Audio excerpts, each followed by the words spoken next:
Hey guys, Nananki here, bringing you some TF2 Expert Man vs. Machine. It's not man-up mode, it's just me playing for fun with a couple friends. I don't believe I've ever defeated Expert mode, actually, of MvM, and I had an itch to play some, so I figured, I might as well bang that out and just go for it, go for broke. I love this part because the spy just jumped right in front of my lock and load. I was like, what the... Looking at the kill feed, like, how many spies did I just kill?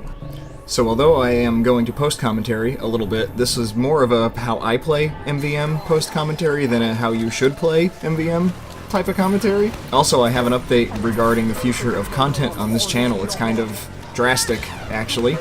And I'll start with that since the early rounds of MvM are usually pretty self-explanatory. I didn't even include any footage from round 1 because the only way round 1 is ever anything other than yawn-worthy is when your team is really bad and you have to pick up a lot of slack.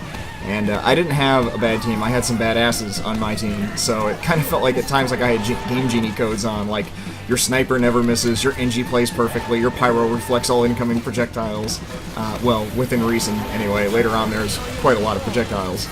But anyway, those of you who have been subscribed to me for a long time now know that I started out doing like 3 TF2 commentaries a week, basically one every other day. Sometimes there'd be like a 2-day gap at the most.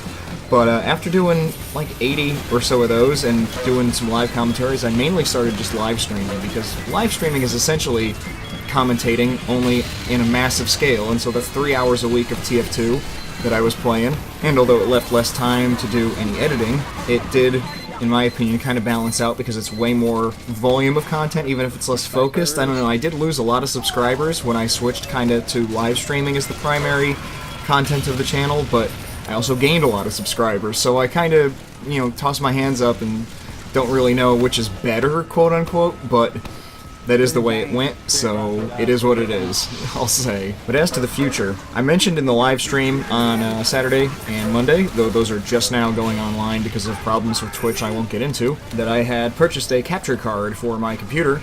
Yeah, those of you not familiar with the term, it's a PCI card that you plug into your computer to be able to capture or receive television signals of whatever variety your capture card supports, and the one that I bought specifically supports the old school RCA inputs, like the kind you would find on a Nintendo or a Super Nintendo.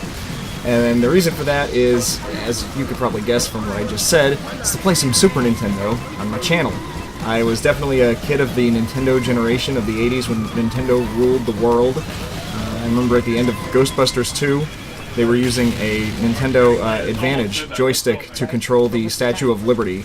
I mean, there's, the quintessential symbol of American freedom being controlled by a Japanese corporation's little piece of plastic.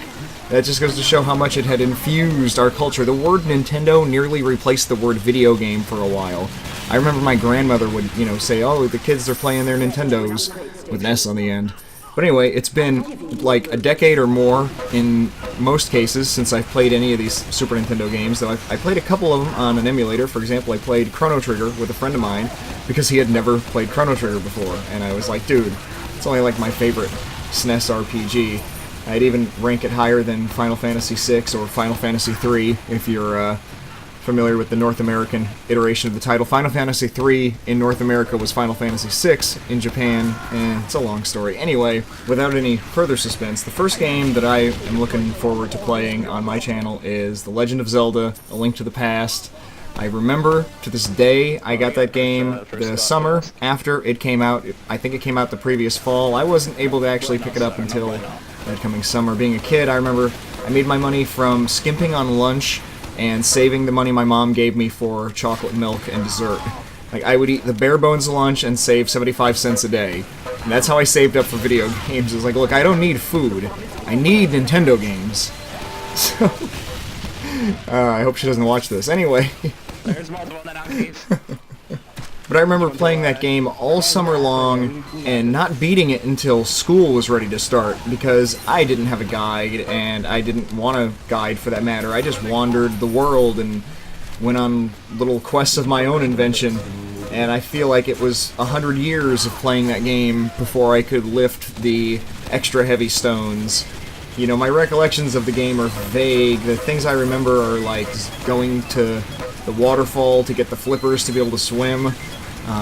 I remember little things like that, but I don't remember the dungeons at all. I don't remember the layout of the game. It's been freaking 20 years, almost. In fact, it's been 20 years since I played that game. So I am really excited, I'm not gonna lie, to play it again. I remember, like I said, I mean, you're gonna find me saying I remember a lot, because that's kind of the theme here, is that I remember that game being amazing, and the story being pretty cool for the Super Nintendo era. It wasn't anywhere touching the Final Fantasy RPGs for plot, but it was still a cool adventure. And it was right up there with any other Zelda game. I would put it up against anything except, like, Ocarina of Time is legitimately probably the best Zelda. I can say that objectively, even if A Link to the Past holds a special place in my heart. Ocarina of Time is amazing, and depending on how much you guys like watching me play SNES games, I'd be all about playing some Ocarina of Time. I have a 64, I've got Ocarina of Time, and I've got the capture card to capture it. I don't think the 64 had any kind of high-def out options. I think you could get that memory card expander for certain games like Perfect Dark. You could have like 480p resolution, or maybe it was just like 360p, or 240p back then, I don't know.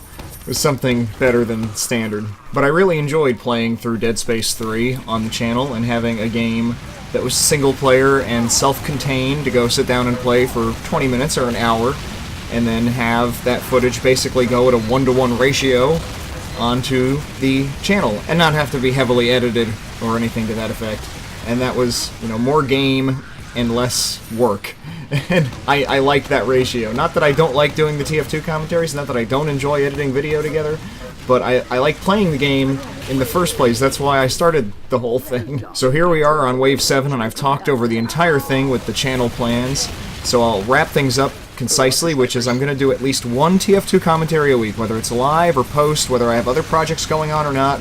Whatever the case may be, expect at least one actual commentary from me a week in TF2, because that's always going to be the center of the channel. It's going to be the home base, so to speak, of the channel. And in addition to that, now I'm going to be playing The Legend of Zelda, A Link to the Past, on a Super Nintendo, no less. It's not an emulator, it's no BS, it's an actual SNES with an actual copy of the game. Boy, I really hope the battery backup still works, because, you know, it came out in, like, 1991. But we'll find out the answer to that question as soon as I get everything hooked up and fired up. For right now, I'm going to just talk about this last wave and playing Demo Man in MvM a little bit. As I'm sure you've noticed, my weapon of choice in MvM is the Lock and Load. As you can also see, fully upgraded, it's pretty ridiculous. It's practically a Gatling gun of Lock and Load shots.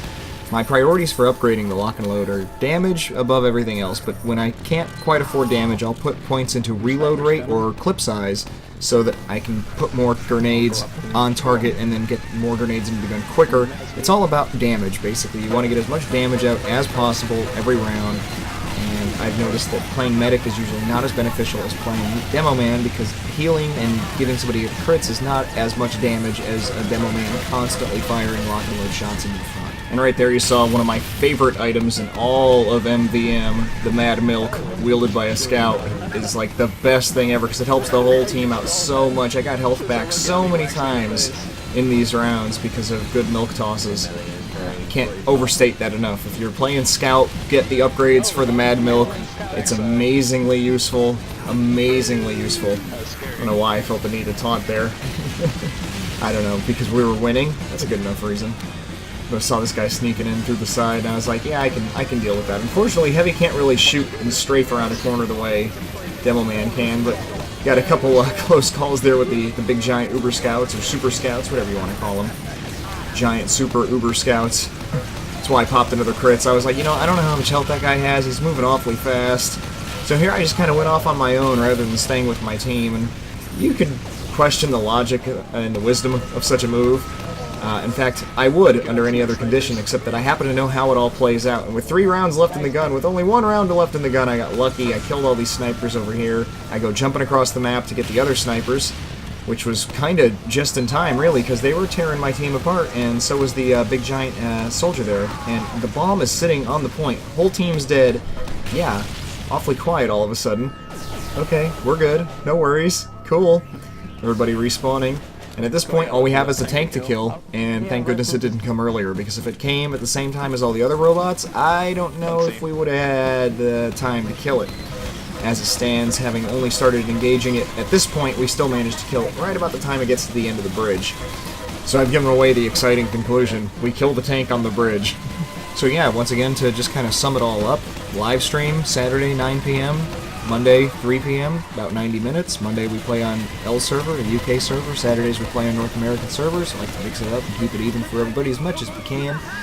At least one commentary a week, or post-commentary or live. I don't know, it'll be whatever I come up with, in addition to other TF2 content which may or may not be in the works.